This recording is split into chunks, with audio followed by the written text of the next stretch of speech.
कि जवन बात बा सवर को में उगोर का करी।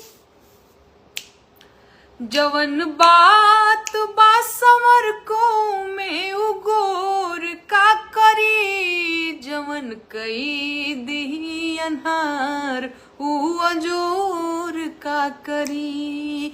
नमस्कार दोस्तों, जैसा कि आप जानते हैं कि नेहा सिंह अपने दर्शकों के लिए या अपने व्यूअर्स के लिए या यूं कहे अपने चाहने वालों के लिए बहुत सारा गाना गाई है और गाती रहती है। तो वैसे ही ये जो गाना अभी सुने हैं वो हम पूरा सुनाएंगे आपको, लेकिन उससे पहले हम आपको बता दें नेहा सिंह अपने फैंस के लिए हर दिन कुछ ना कुछ एक्टिविटी करती रहती है। तो अभी जो है नेहा सिंह अपने फैंस के लिए ये गाना लेकर आई है जो कि बहुत ही अच्छा लग रहा है दर्शकों को। तो हमने सोचा है कि ये गाना आपको भी सुना दे। तो चलिए हम सुनाते हैं नेहा सिंह का ये गाना। उससे पहले दोस्तों हम आपसे कहना चाहते हैं हमारे चैनल को सब्सक्राइब कर ले और प्यारा सा बेल बटन दबा दे ताकि मेरा हर वीडियो आप तक पहुंचता रहे। तो चलिए वीडियो को शुरू करते हैं और सुनाते हैं नेहा सिंह का ये गाना। कि जवन बात बा सवर को में उगोर का करी।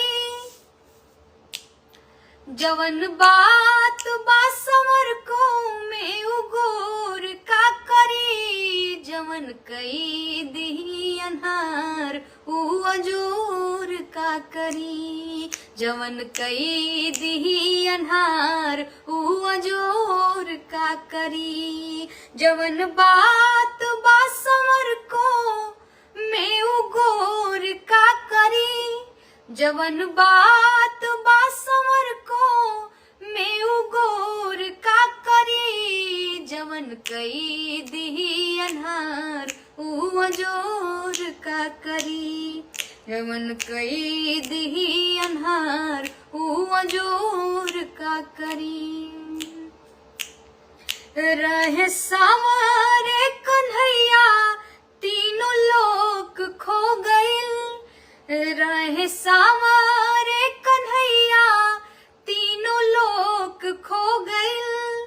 सावर दुल्हा सिया के दिल के रोग हो गइल। सावर दुल्हा सिया के दिल के रोग हो गइल। शिव के सावरी सुरतिया जस विभोर का करी। शिव के सावरी सुरतिया जस विभोर का करी। जवन कई दी अन्हार उ अजोर का करी। जवन कई दी अन्हार उ अजोर का करी। जवन बात बा सवर को में उगोर का करी। जवन कई दी अन्हार उ अजोर